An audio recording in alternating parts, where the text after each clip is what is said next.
جی ناظرین، آپ نے دیکھا کہ یہ کچھ بڑے مختصر سے فوٹیج تھیں جو ہمارے پچھلے 28 پروگرامز کے اندر کسانوں نے مختلف جگہ پہ ہم گئے، بورے والا گئے، میاں والی گئے، حیدرآباد گئے، عمرکوٹ گئے، خیرپور گئے، مختلف سیالکوٹ، شیخوپورہ، جس جگہ ہم گئے، یہ بڑی ان کی مختصر سے ایک فوٹیج تھی. ورنہ اگر جس طرح میں نے کہا کہ پوری اگر ہم مثال اپنے کسی ڈی وی ڈی کے اندر آپ کو دکھانا شروع کر دیں تو اس گریٹ ڈیبیٹ کا پورا ٹائم ختم ہو جائے گا، لیکن وہ مسائل ختم نہیں ہوں گے. یہاں پر ایک چیز میں ضرور کہنا چاہوں گا کہ یہ جو سلسلہ ہم نے شروع کیا تھا کہ کسان کی دہلیز کے اوپر جا کر خود اس کی زبان سے ان کے مسائل پوچھنا اور وہاں کوشش کرنا کہ ان مسائل کا کوئی حل تلاش کر لیا جائے، اس کے اندر مجھے کم از کم بڑی ہمت مجھے ملی، بڑا جوش ملا کہ جس طریقے سے میں وارم ویلکم کیا گیا ہر جگہ. اور جب پروگرام ختم ہوتا تھا تو اس کے بعد ہمارے کاشتکار بھائی یہ یقیناً کہتے تھے کہ جی بہت سارے ایسے مسائل ہیں جو ہم اپنے اینڈ کے اوپر حل کر سکتے تھے لیکن ہمیں نہیں معلوم تھا. تو آپ آئے، علی اکبر گروپ پاکستان کے جو ایکسپرٹیز ہیں وہ آئے اور انہوں نے ہمیں اس کا حل بتایا. ان کے اندر ناظرین جس طرح یہ ہوتا ہے کہ گندم کا پہلا پانی کس وقت دیا جائے، گندم کا ایگزیکٹ ٹائم جو ہے، بہتر ٹائم جو ہے کاشت کرنے کا، بوائی کا وہ کون سا، یہ سارے تمام مسائل تھے. بہرحال پروگرام کا باقاعدہ آغاز کرتے ہیں اور میں اپنے جو معزز مہمان ہیں سب سے پہلے میں ان کا تعارف کروا دوں کہ میرے دائیں ہاتھ پہ بیٹھے ہیں جناب سعد اکبر رفیق صاحب،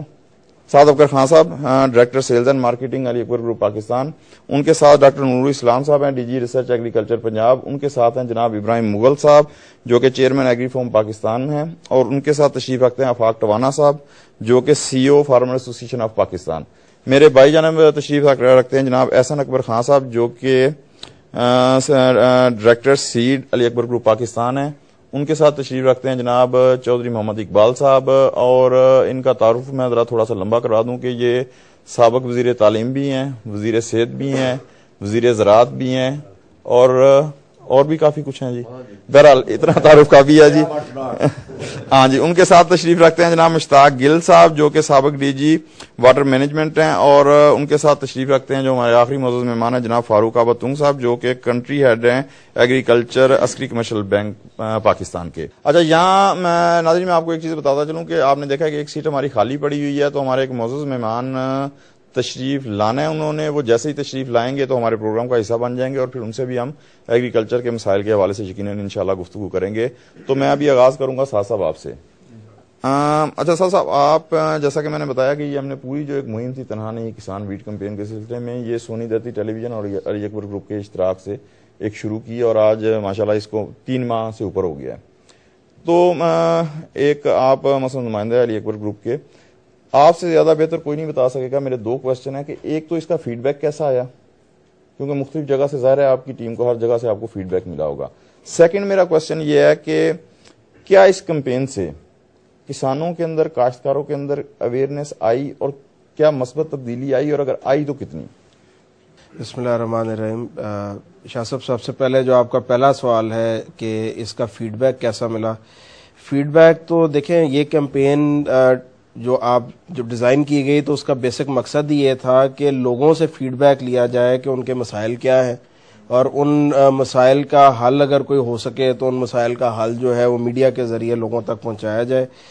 یہ فیڈ بیک کی ایک جھلک تو ابھی آپ نے دیکھی ہے، جو پیچھے آپ نے خود ہی ڈی وی ڈی چلائی ہے، اس پہ میں کہوں گا کہ میں سمجھتا ہوں کہ جتنے پرجوش طریقے سے لوگوں نے اپنے مسائل کا اظہار کیا ہے، اس کا مطلب ہے کہ لوگوں نے اپریشیٹ کیا اس چیز کو کہ کوئی آیا اور اس نے آ کے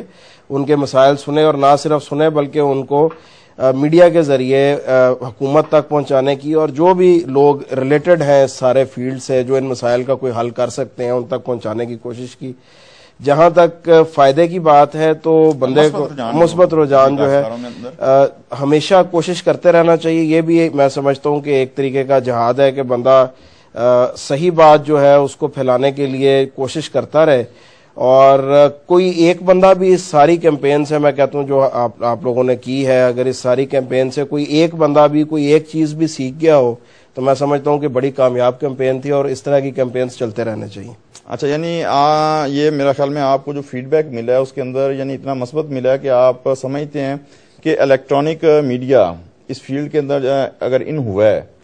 تو فیوچر کے اندر کافی بہتری آئے گی ایگریکلچر سیکٹر میں. دیکھیں، الیکٹرانک میڈیا کا زمانہ اب جو ہے جی الیکٹرانک میڈیا کا ہے. کوئی ایسا دیہات نہیں، کوئی ایسا کاشتکار نہیں جس کے گھر پہ ٹی وی نہ ہو. ٹی وی سب کے گھر پہ موجود ہے، اور ڈش بھی موجود ہے، کیبل بھی کافی حد تک پہنچ چکی ہے.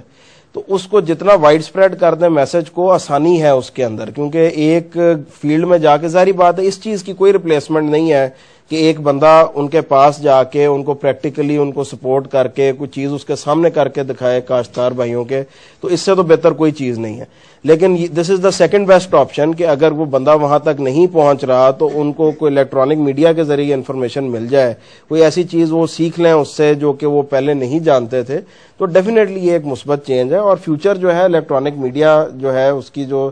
طاقت ہے وہ اب اس طرح ہو گئی ہے کہ حکومتیں جو ہیں وہ الیکٹرانک میڈیا کی مرضی سے گرتی ہیں اور چلتی ہیں.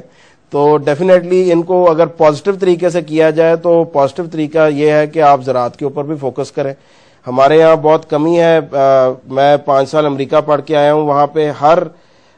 مثلا ایگریکلچر ہے تو وہاں پہ جو رورل ان کے ایریاز ہیں جیسے اوہایو ہے، آئیووا ہے، مسیسپی ہے، ان کا جو مین ایگریکلچرل بیلٹ ہے وہاں پہ پراپر چینلز ہیں، پراپر پروگرامز ہیں جو کہ اسپیسیفکلی ٹارگٹ ہوتے ہیں اس وقت کی کراپس کے اوپر، اس وقت کی جو ریکوائرمنٹ ہے اس کے اوپر، اور وہ کمپین راؤنڈ دا ایئر چلتی ہے. اور وہ پروگرامز جو ہیں اس پہ وہ فارمر کے فیلڈ میں جاتے ہیں اور وہ پورا ایک پریکٹیکل ریسرچ انسٹیٹیوٹس ان کے ساتھ اٹیچ